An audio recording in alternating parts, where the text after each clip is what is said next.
How are you today? You good? Great to hear. Bra att höra. Jag heter Anja, kommer vara er guide idag och i bak har vår fantastiska och mycket talangfulla kapten Kattis. Vinka lite till henne så blir hon glad. Tjena. Hello.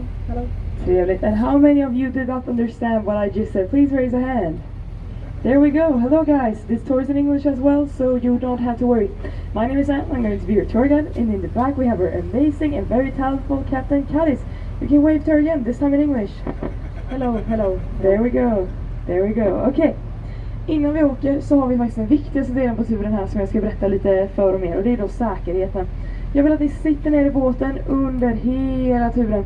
Jag vill inte heller se några armar, ben eller andra kroppsdelar utanför båten, och det betyder inte röra några låga broar eller trånga passager. Ni har också flytvästar under era säten och ni bara vickar upp den lite snyggt sådär, men de är bara till för nödsituationer. Och nödutgångar, ja, kolla runt omkring er. Okay guys, so before we go off, I have the most important part of the tour, and that is the security precautions. So first of all, I'm going to need you to sit down during the entire tour. Second of all, I don't want to see any arms, legs or other body parts outside of the boat, and that means no touching any low bridges or tight passageways. Last but not least, you have life jackets under your seats if you just set them up like that, but those are only for emergencies. And as for emergency exits, well, there you go. Okay guys, with that being said, let's start the tour.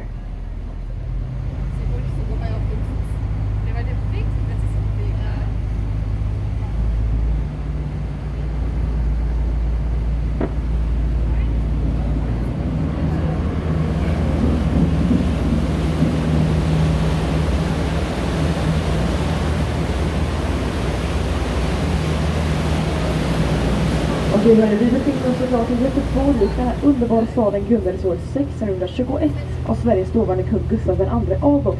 Men innan det här var Göteborg, då var faktiskt allting ni ser Norge, sen Danmark, sen Norge igen, sen Danmark igen.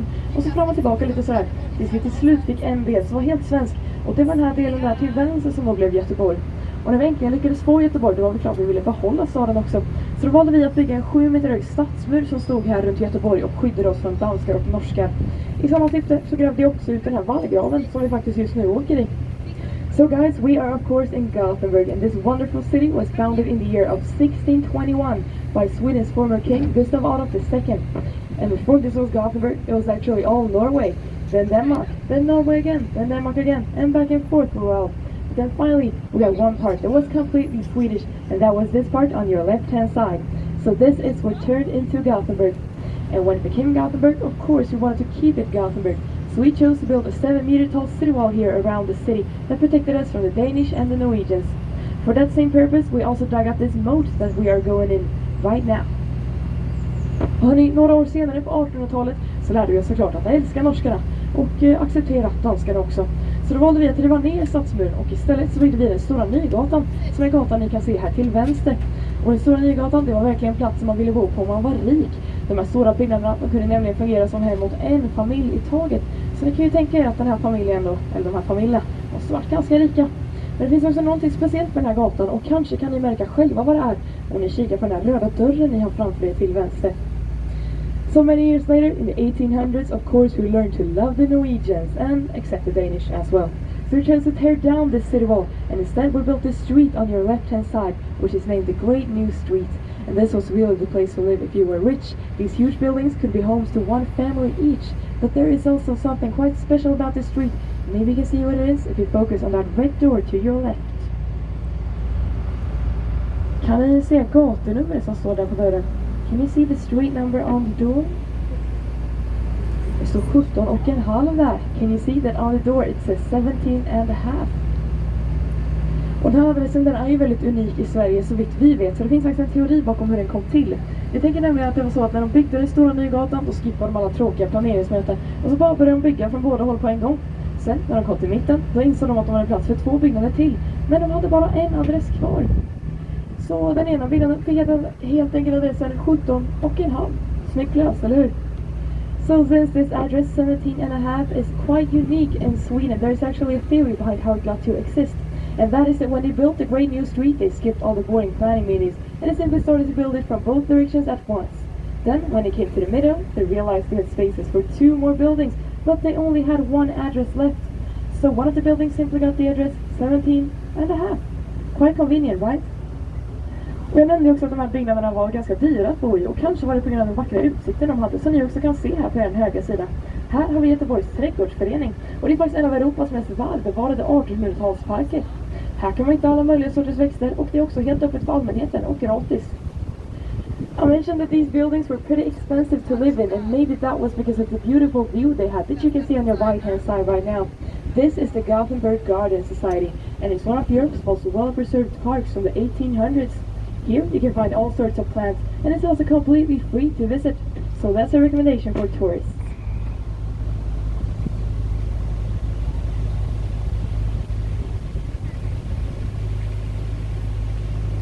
Vi närmar oss också ett brunt hus här på er högra sida, och detta är Alfons Åbergs kulturhus. Idag var det en byggnad där barn kan leka och ha kul, men förut brukar det här faktiskt vara en fröhandel som tillhörde just trädgårdsföreningen. Och här ägde alltså Sveriges mest omfattande handel av frörum i många år. Och de här små lådorna som man hade fröna i, de finns faktiskt kvar i byggnaden än idag. Även fast sen just nu inte har någonting att göra med fröer. Lite som att Alfons Åberg inte har någonting att göra med politik. Men han är ändå lite skrämmande lik på gamla statsminister Fredrik Reinfeldt, eller vad säger ni? On your right hand side you can see the Alfie Atkins Cultural Center, and today this is a cultural center for children where they get to play and have fun. But this actually used to be a seed shop that belonged to the Garden Society, and the tiny boxes that the seeds were preserved in are actually left in the building, even though it has nothing to its seeds right now. Just like Alfie Atkins, the guy over there is a character from Swedish children's books, and he has nothing to do with politics, but still he looks just like our old Prime Minister, Fredrik Reinfeldt. You can Google that if you want to, I promise it's true. Vi närmar oss också de här låga broarna jag varnar er om, så jag vill påminna er om att sitta ner. We're also approaching the low bridges I spoke to you about, so I want you to remind you to sit down.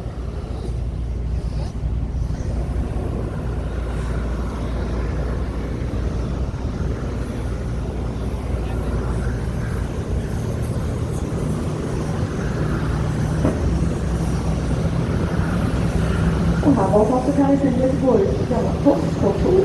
Den här stora byggnaden byggdes år 1925, och på tiden då den byggdes var det verkligen en av de största byggnaderna i norra Europa. Idag så är det dock inte de största byggnaderna i norra Europa, och inte heller är det ett postkontor. Utan istället kan ni här se ett lyxigt hotell. Clarion Hotel Post heter det. On your right hand side you see a huge yellow brick building, and this is Gothenburg's old postal office. It was built in the year of 1925, and at the time it was actually one of the biggest buildings in northern Europe. But right now this is not one of the biggest buildings we have, and it's not a post office either. It's actually a luxurious hotel today named Clarion Hotel Post.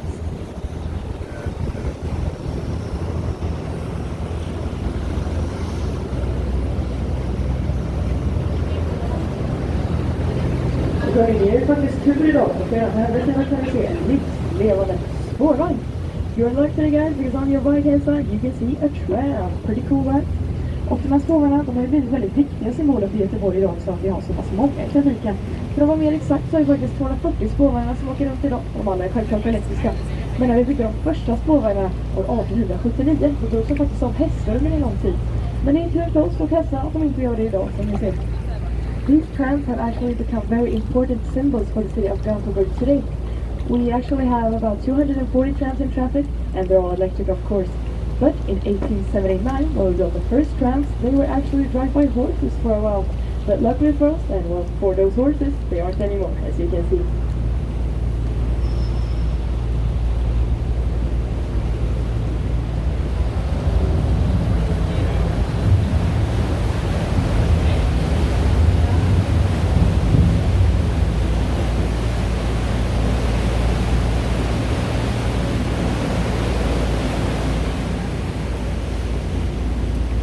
På er högra sida nu så börjar vi närma oss ingången till Nordstan, som är ett väldigt stort shoppingcenter som vi har här i Göteborg, med nästan 200 olika butiker.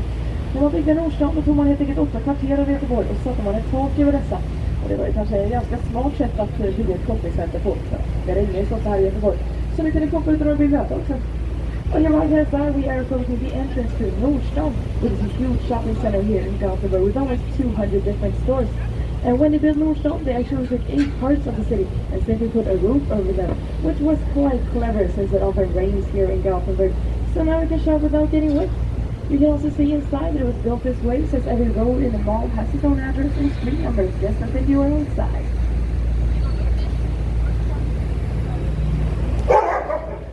På den vänstra sidan så har vi också en grundparken. på några spårvagnar så är det som Brunnsparken nästan alla våra spårvagnar går. Så det är ett bra ställe att starta på om man vill resa någonstans. Det fick också sitt namn från en hälsobrunn som stod här förr i tiden. Och det sa att om man drack i den brunnen så kunde det hela effekter på det. On the left hand side we are passing by Brunnsparken, or the well park if you translate it to English. And speaking of trams, this is actually where almost all of our trams depart from. So it's a great place to start if you want to travel somewhere. It's also called the well park because there used to be a huge well here, and it was said that if you drank from it, it could have healing powers on you.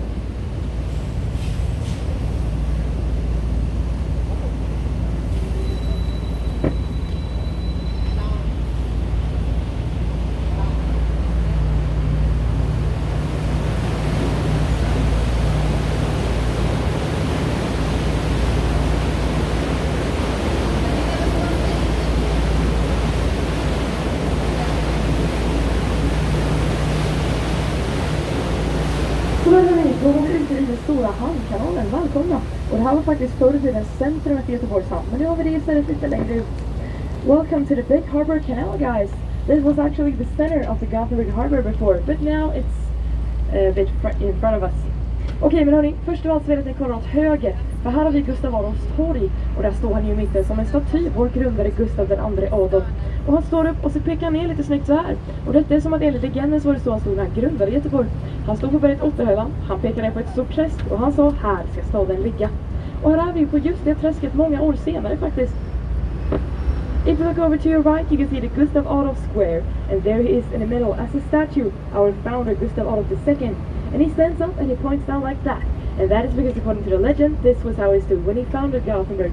He stood on the mountain Otterhällan, he pointed down at a huge swamp, and he said, this is where the city shall be. And here we are on that very swamp many years later. And do we have any Germans on board this boat today? Please raise a hand. We do have some Germans. Hello guys, guten Tag. You guys, you actually have your very own church here in front of you on your right hand side. So this is the German Church of Gothenburg. And we have a German church here because we took help from the Germans and the Dutch when we built Gothenburg. We needed help from people with experience in building on swamps, and the Germans and the Dutch were perfect for the job. So when they came here, of course they wanted their own church, so they got the permission to build this church only 2 years after Gothenburg was founded in the year of 1623. Until this day they have some services in German here sometimes, if you're interested in that. Ja hörni, det är då den tyska kyrkan som ni kan säga här på er högra sida. Och vi har en tysk kyrka just i Göteborg som att vi tog hjälp från tyskar och holländare när vi byggde staden. Det var nämligen så att tyskarna och holländarna var väldigt duktiga på att bygga på träsk. Så att vi tog deras erfarenhet och lät dem hjälpa oss när vi byggde staden. När de kom hit så blev de såklart att det var ingen kyrka att praktisera sin religion i. Så det fick de. De fick faktiskt tillåtelse att bygga den tyska kyrkan bara 2 år efter Göteborg grundades, år 1623. Och än idag så har vi gudstjänster här på tyska ibland, om man är intresserad av något sånt.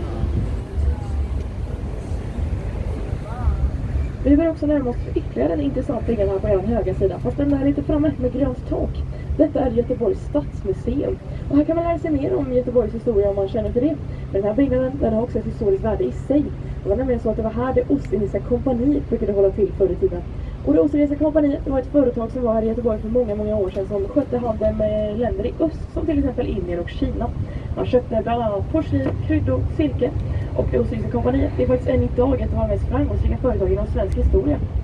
On your right hand side we are passing by the Gothenburg City Museum. And here we can learn more about our history here in Gothenburg. But this building is also of great historical value in itself. This is actually where the East Indian Company used to have their offices many years ago. And the East Indian Trading Company used to be a company that traded with countries in the East, like India and China for example. And they traded spices, porcelain, silk, and they are till this day one of our most successful companies throughout Swedish history.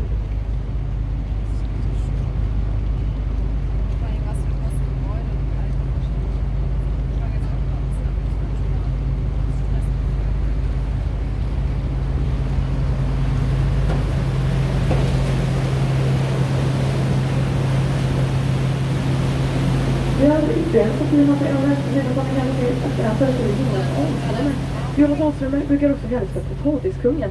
Och detta är just eftersom att det sägs att han var mannen som tog potatisen till Sverige för länge sedan. Detta visade sig senare dock bara vara ett rykte. Potatisen kom många år innan Jonas. Jag brukar fortfarande gilla att tuppa på mina turer för det är väldigt gott med potatis. On the left hand side we have a statue of Jonas Ahlströmer, or the Potato King as we usually call him here. And we call him that because he's rumored to be the man who took the potato to Sweden many years ago. Later on, this turned out to be simply a rumor. He did not take the potato here, it came many years before him. But still, I like to bring him up in my tours since I really like potatoes.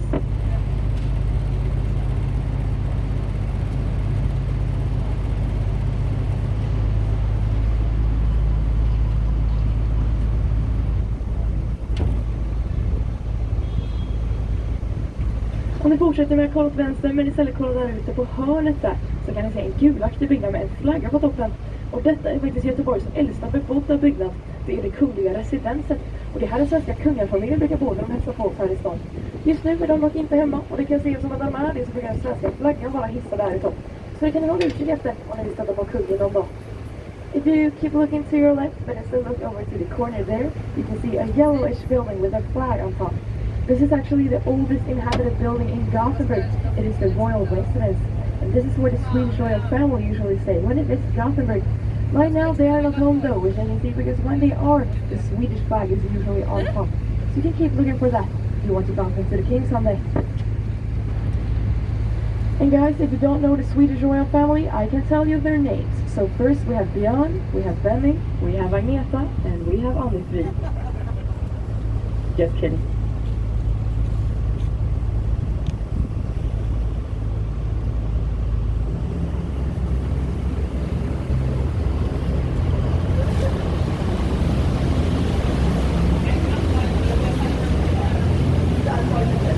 Här bakom mig har faktiskt någonting coolt för den här bron är en live-bron på hela turen. Och om man kollar upp i taket här bron, uppe på vänster, då kan man faktiskt se vad den heter. Så det kan ni göra om ni nu åker under. This bridge is my favorite bridge because it's the lowest bridge of the tour. And also, if you look up to the roof right there, you can get a clue on what it's named. So look right there, and I'll tell you afterwards.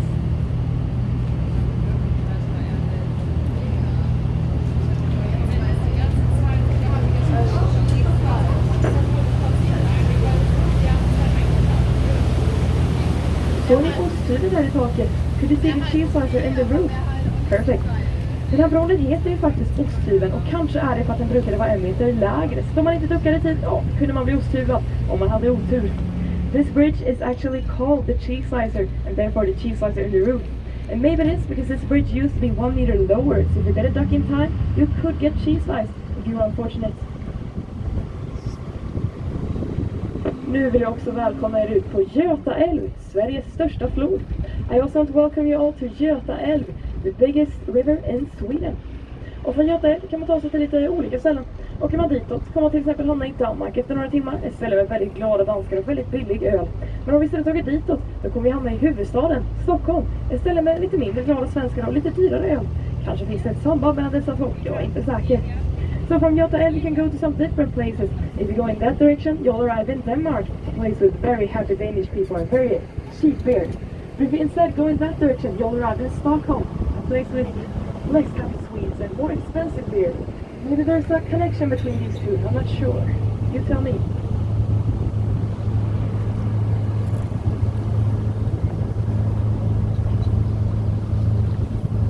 Här framför er, lite till höger, så kan ni se massor av båtar. Och alla de här båtarna, de är faktiskt del av ett flytande museum som heter Maritima.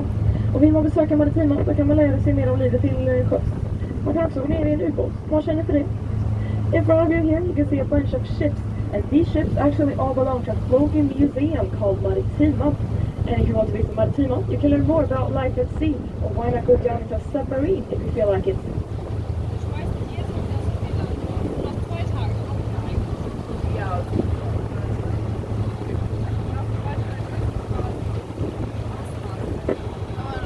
Allra närmast oss här på höger sida så har vi också ett stort grottskepp. Och det här brukade faktiskt vara ett krigsskepp förr i tiden. Det användes av den svenska militären i ungefär 30 år. Och ni kan se alla missiler och kanoner, de brukade vara äkta. Det var faktiskt år 2001 som presidenten George Bush kom hit till Sverige.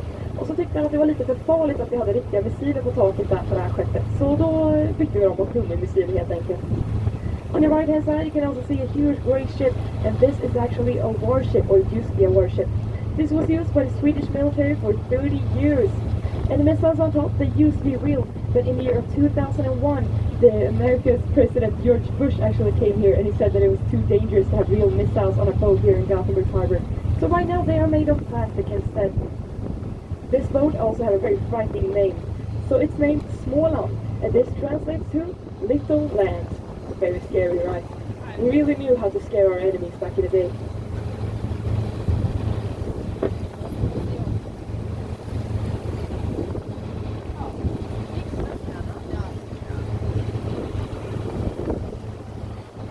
Och hörni, jag tror faktiskt att ni har lagt lite extra märke till en byggnad som jag har här långt bakom er och som ni har lite långt framför er här.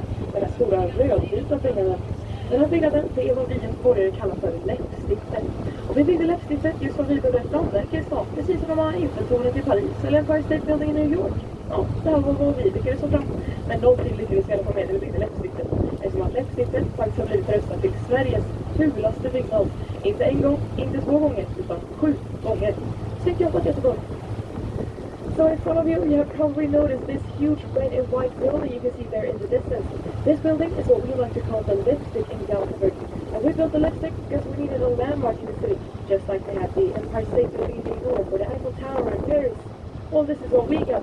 But we did succeed with something though, since the lipstick has been voted as the ugliest building in Sweden, not once, not twice, but 7 times. Great job, Gothenburg. Vi har dock också många vackra byggnader här i stan och den här till höger, det är en av dem. Det här är Göteborgsoperan och det är ett kulturellt centrum i staden för aktiv av konst, till exempel musik, dans, teater och såklart opera. Den här byggnaden är också lite speciell. Det är nämligen så att arkitekten som designade den, han ville att den skulle passa in den marina miljön som vi har här i landet. Så han byggde den så att den skulle se ut som ett skepp från sidan. Så ni kanske kan se om ni kollar att den här gråa delen här till vänster, det ska vara fören på skeppet. We do have many beautiful buildings in Gothenburg though, and one of them is this one to your right. This is the Gothenburg Opera, and this is a cultural center in Gothenburg for all kinds of art, like music, theater, dance, and of course opera. This building is actually quite special, because the architect that designed it, he wanted to fit in with the marine environment we have here at the harbor, so he built it to look like a ship from the side. So maybe you can see that this gray part to the left is supposed to be the front of the ship.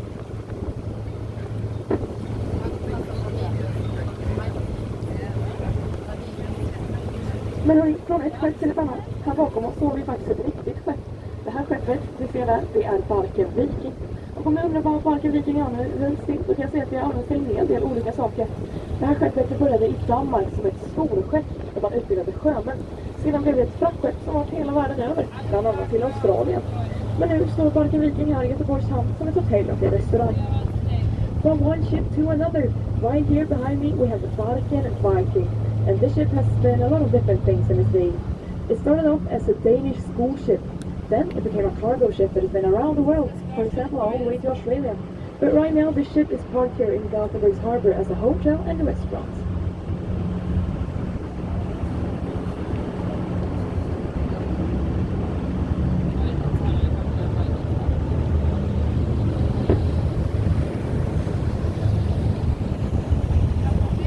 Medan vi vänder oss om så vill jag att ni kikar in den här stora bron som vi har här på er högra sida.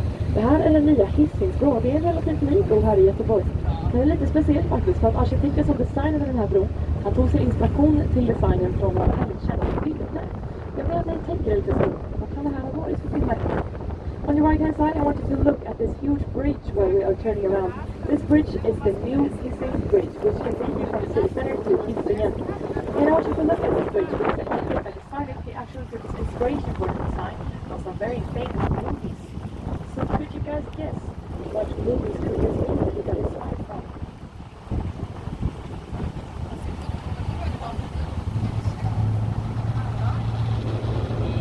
Are you ready for the answer?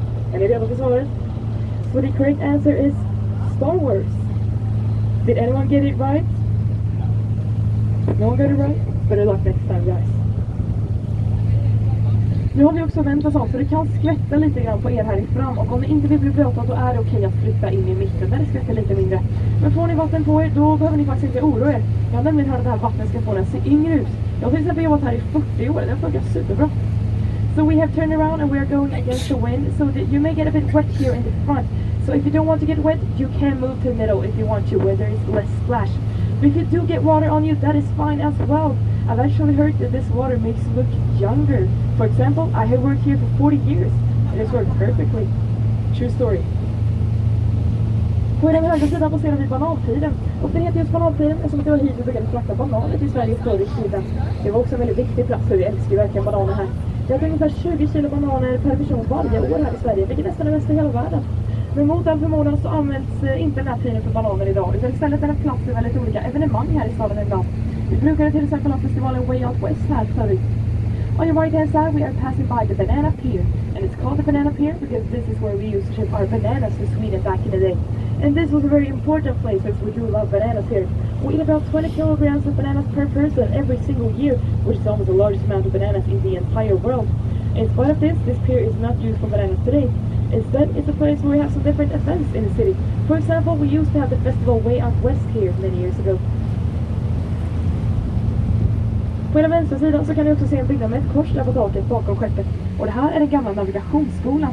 Fokuserar ni på korset så kan ni se en liten kula där längst ner på det. Och den här kulan den heter tidskulan. Den heter just det som att förr i tiden brukar den här kulan falla från korset varje dag klockan 1. Så att sjömännen som hade varit utomlands kunde ställa in sina klockor efter svensk tid när de återvände hem. On your left hand side behind this grey ship you can see a building with a cross on top. And this is the old navigation school of Gothenburg. If you focus on the cross, you can also see a tiny ball on it there in the bottom. And this ball is called the time ball. And it's called that because back in the day, this ball used to fall from the cross every day at 1 o'clock. So that the men who had been out at sea on international waters could adjust their clocks back to Swedish time when they returned home. Ni kan också kolla till höger, för här har vi en stor glasbyggnad.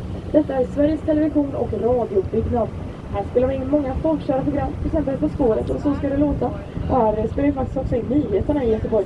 Passande nog ska den här byggnaden också se ut som en gammaldags kamera från sidan. On your right hand side, you can also see a huge glass building, and this is the building of Swedish television and radio. Here we record a lot of famous Swedish programs, and we also record the news here. And this building is also supposed to look like an old camera from the side. Pretty cool. Och hörni, ni har ju ändå valt att åka med Paddan, så det är ju klart att jag måste tortera er med lite ordvitsar också, vare sig ni vill det eller inte. Så jag undrar, är det någon som vet varför SVT-byggnaden ligger så pass nära vattnet? Ingen? Nej, det är såklart för att de ska kunna sänka sina nyhetsankare någonstans. Mycket kul. So guys, since you are in Gothenburg, of course I'm going to have to torture you with some puns.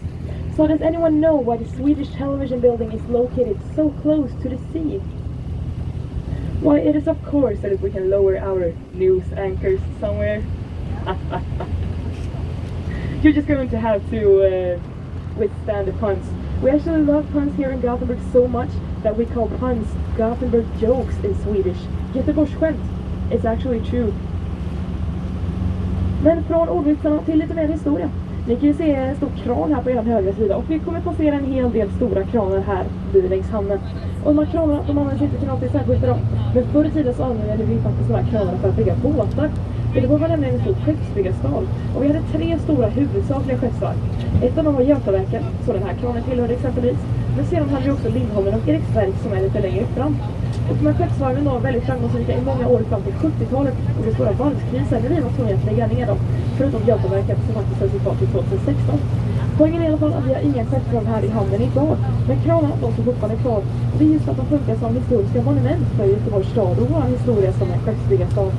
Det finns nog lite av en debatt idag i Göteborg om vi borde ha kvar de här eller om vi borde bygga nya lägenheter här istället. Så vi kan ta en bild medan ni har chansen. On the right hand side you have probably noticed some huge cranes here that we are passing by. And these cranes aren't used for anything today, but back in the day they were actually used to build ships. Gothenburg was in fact a huge shipbuilder city and we had 3 major shipyards here. One of them was Götaverken, which this crane belonged to for example, but then we also had Eriksberg and Lindholmen a bit further ahead. And these shipyards were successful for many years up until the 70s and the big shipyard crisis when they had to be put out of business. Except for Götaverken, which was actually left until 2016. But the point is that we have no shipyard here right now. And these cranes are instead used as monuments for our history as a shipbuilder city. Although there is quite a debate in Gothenburg today whether we should keep them here or if we should take them down and put new apartments here instead. So you can take a photo of them while you still can. På tal om skeppsvarven så snackar vi också om Lindholmen. Och Lindholmen det brukade faktiskt ligga här på er högra sida. Idag så finns det dock ingen skeppsvarv på Lindholmen. Istället håller vi faktiskt att bygga en stor skyskrapa här som ni kan få se. Den här skyskrapan är ungefär 70% avklarad just nu. Och när den är klar så ska den bli 245 meter hög och ha 73 våningar. Det är såklart Karlatornet jag pratar om. Den här skyskrapan den ska faktiskt bli allra högst i hela Sverige. And on the right hand side we have Lindholmen, which used to be the location to one of our 3 major shipyards as well. But now there's no shipyard here, and instead you can see that we are building a huge skyscraper here.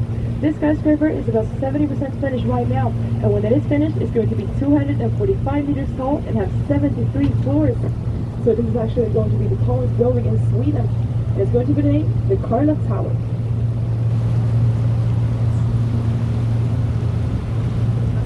Och nu över till det sista före detta skeppsslaget. Det låg här på eran högra sida där ni kan se en stor röd kran där i fjärran. Eriksberg heter det skeppsslaget och den här stadsdelen heter fortfarande Eriksberg. Den har historia som en arbetarklassdel av Göteborg som att det brukar bo många skeppsvarvsarbetare här. Men det är lite ironiskt för idag så är det faktiskt en av de dyraste platserna att bo på i stan. So the location to the last one of our 3 major shipyards is right over there in the distance to your right by the huge red crane.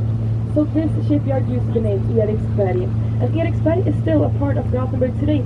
Eriksberg has a history as a working class part of the city since there used to live many shipyard workers right here.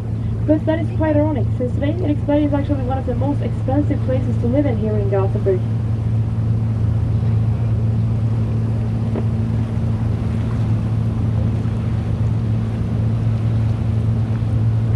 Rakt framför er så har vi också Stena Line-kajen. Och Stena Line är ett stort rederi som grundades här i Göteborg år 1939. Idag så är Stena Line faktiskt en av de världsledande rederierna när det kommer till att transportera passagerare. Right here in front of you we also have the Stena Line dock. And Stena Line is a shipping company that was founded in Gothenburg in the year of 1939. Today, Stena Line is actually one of the world leading shipping companies when it comes to transporting passengers, so we are very proud of Stena Line here. Skeppet ni har på er högra sida, det är ganska speciellt. Stena Karisma heter det, och det byggdes som en katamaran vilket över ihålet i botten. Det byggdes ju så för att det skulle vara väldigt snabbt. Det skulle kunna ta från Göteborg till Danmark på 2 timmar istället för 3. Man lyckades bygga ett väldigt snabbt skepp, men problemet med så snabbt skepp det var att det är lite dyrt att ta det ut på skeppet för ett tag. År 2014 så bestämde man faktiskt att det blev för dyrt, och det har stått fast här i handen ända sedan dess. On the right hand side we have a pretty special ship from Stena Line here. This ship is named Stena Karisma. And Stena Karisma is built as a catamaran, which you can see because it's hollow in the bottom. And it was built like that because it was supposed to take you as fast as possible from Gothenburg to Denmark in 2 hours instead of 3. And they did succeed with building a very fast ship. But the problem with such a fast and modern ship was that it turned a bit expensive to have it out at sea after a while. In fact, it turned a bit too expensive. So ever since the year of 2014, Stena Karisma has been parked in the harbor of Gothenburg. I'm not sure if they know what to do with it yet. Maybe it's for sale. You could try to give them a call if you want to become a boat owner. Why not? Det är också en stor fabrik här bakom mig. Och den här fabriken heter Rosenlundsverket. Och när man byggde Rosenlundsverket då insåg man att fabriken såg inte så snygg ut jämfört med alla de vattentäta byggnader den har bredvid sig. Så det briljanta i det man tyckte det var att måla Rosenlundsverket blått så att det skulle kamouflera sig lite snyggt in i himlen. Nu vet inte jag om det var så briljant idé, för det är väldigt sällan vi har blå himmel här i Göteborg. Men nu när vi väl har det så kan ni ju kika själva. Kan man se fabriken? So behind me we also have a factory here, and this factory is named Rosenlundsverket. And when they built Rosenlundsverket, they realized that the factory didn't look as good as the beautiful old buildings it has next to it. So their brilliant idea was, of course, to make the factory blue. They could camouflage into the sky and you wouldn't be able to see it. Now, I don't know if it was such a brilliant idea, since it's very rare to have blue skies in Gothenburg. But now that we do, why don't you see for yourself? Can you really see the factory? Good idea, work?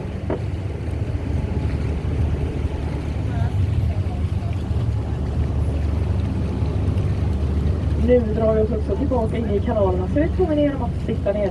We are going back into the canal, so I want to remind you to sit down because we are going to be going under some low bridges once again.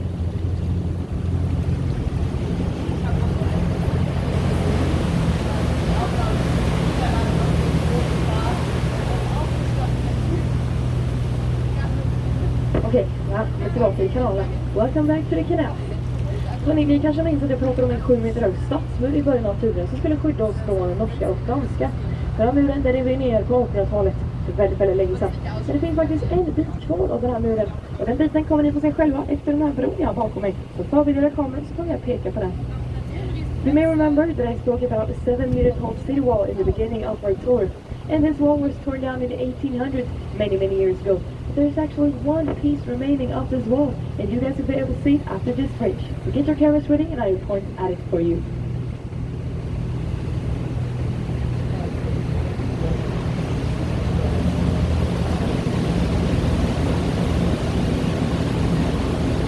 Och där uppe till vänster har vi den.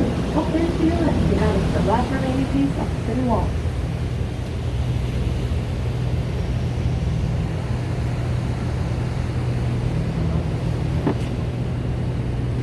Och kanalen som vi åker i just nu, den heter Rosenlundskanalen. Och den heter ju så som att förr i tiden brukade det vara massor av vackra rosor här uppradade längs kajen. Förr i tiden så brukade det också vara massor av fiskare här i kanalen varje morgon för att leverera dagens fångst av fisk till kvinnorna som stod här på kajen och sålde fisken. Och de här kvinnorna som sålde fisk, de stod faktiskt här ute och sålde fisk året om i varje årstid. So this canal we are in right now is called Rosenlundskanalen, and it's called that because rose in Swedish, and there used to be a ton of roses here amongst the dock. Many years ago there also used to be a lot of fishermen here every morning to deliver the catch of fish of the day to the women who stood here on the docks and sold the fish. And these women, they actually stood here outside and sold fish all year round and every single season. Och ni kan ju tänka er att de här kvinnorna som stod här ute, de frös väldigt mycket på vintern och på sommaren så blev det så varmt att deras fisk började ruttna. Så till slut så krävde de en byggnad att sälja fisken inuti. Och den byggnaden kan ni faktiskt se här till vänster. Det är en väldigt ikonisk byggnad för Göteborg och Feskekyrka heter den. Än idag så används den för att sälja fisk. Den är inte håller på att renoveras då. Men hörni, den heter ju Feskekyrka så kanske kan man till och med gifta sig här om man vill det. Men det har jag då hört ska kosta många lax. Och det är då speciellt om man vill ha all inclusive på sitt bröllop. Nej, förlåt, de där ordlistorna var lite silly. Nu får det räcka. So you can imagine that the women here on the dock were freezing in the winters, and in the summers it turned so hot that their fish started to rot. So at last they demanded a building to sell the fish inside, which they got, and you can see it here on your left-hand side. In Gothenburg we call this the fish church, and we still sell fish here till this day, when it's under renovation. But since it's called the fish church, I guess you could get married here as well if you felt like it. But of course, if you get married inside a fish church, you wouldn't believe in God. Instead, I think you believe in cod.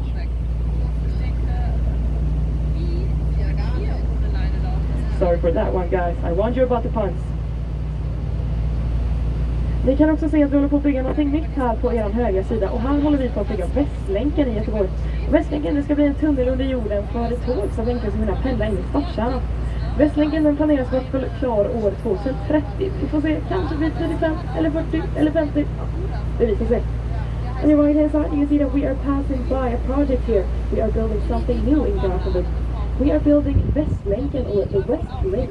And the West Link is going to be an underground tunnel for trains, so you could easily commute into the city center of Gothenburg by train.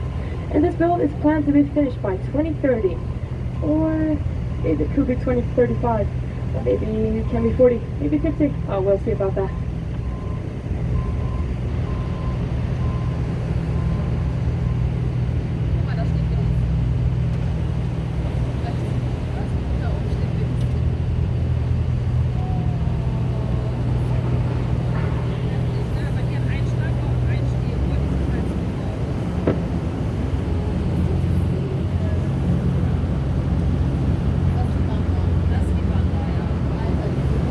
På er högra sida bakom det här projektet tror vi faktiskt Haga.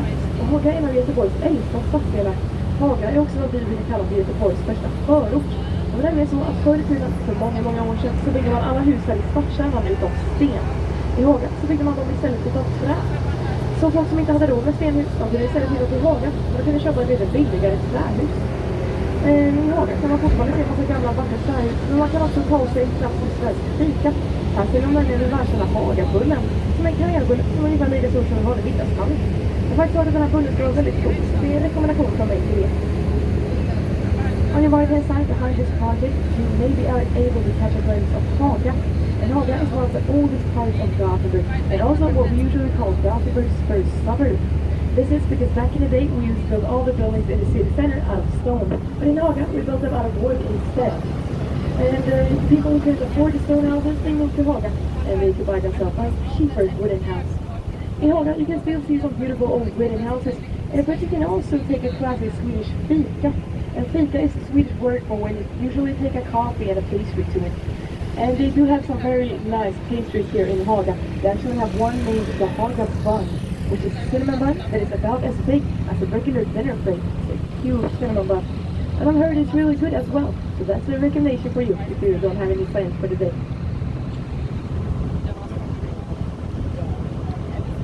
Ni kan också se att den här bron bakom mig har hjul. Och det är ju så som att förr i tiden så fick den här bron faktiskt gå att rida. brukade vrida upp vissa broar här i kanalen för att större båtar skulle kunna åka under. You can also see this bridge behind me. It has some wheels under it. And this is actually because back in the day you used to be able to turn this bridge around. And that was because you could turn it up so that the bigger boats would be able to go under it here in the canal.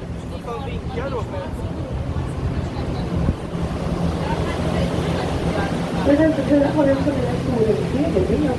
Och den här byggnaden heter Pedagogen. Det hade ju kunnat vara lärare i Göteborg idag genom universitetet. Men den här byggnaden byggdes då faktiskt meningen att det skulle bli ett sjukhus. Så det var också ett sjukhus under den tid. Och varför skulle man då vilja bygga ett sjukhus? Kanske gjorde det? Jo, det var självklart för att förr i tiden så trodde man faktiskt att sjukdomar och bakterier satte sig i hörn. Man tänkte att det inte skulle gå i sjuka i en rund byggnad. Det var dock ganska dyrt att bygga runt. Så ni kan se här runt hörnen att den är lite mer hästskoformad. Vilket jag tänker slut på pengar. Men det är fortfarande en väldigt vacker byggnad. On your left hand side you see a round brick building, and this building is named the Pedagog. This is where we educate our teachers in Gothenburg today throughout the university. But when this was built, it was actually intended to become a hospital. And why would you want to run a hospital? Well, of course it was because back in the day we used to believe that diseases and bacteria were hidden in corners. So we thought, how could you possibly get sick inside a round building? Although it was pretty expensive to build a round building, so you can see here exactly where they ran out of money. It turned out to be more horseshoe shape. But still, it's a very wonderful building.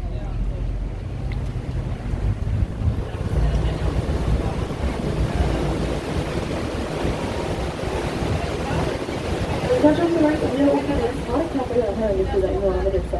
Den här parken heter Kungsparken. Och den bygger man med gravit vallgraven faktiskt. När man skyfflade upp vallgraven så skyfflade man all jord åt sidan.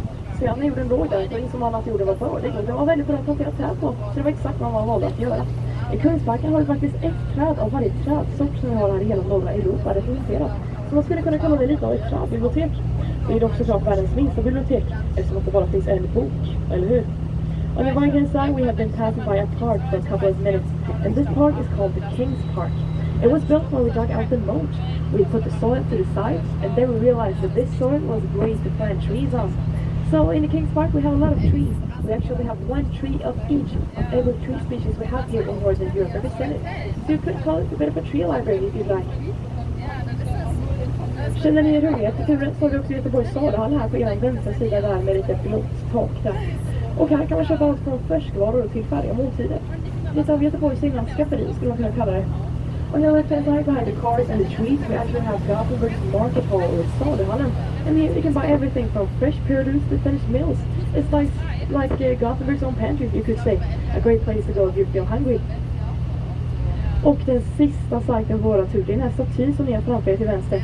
Den föreställer Prometheus, en karaktär från grekisk mytologi som Zeus har stulit elden från gudarna och kan straffa detta med en pyramid på huvudet. On the right hand side we have the last side of the tour, the statue. And this statue is of a man named Prometheus from Greek mythology, who was said to have stolen fire from the gods. His punishment was a pyramid on his head. Han sägs också vara den enda mannen i Göteborg med både magrutor och ölmage på samma gång. He's also rumored to be the only man in Gothenburg with both abs and a beer belly at the same time. Can you see? Actually pretty impressive. Yeah?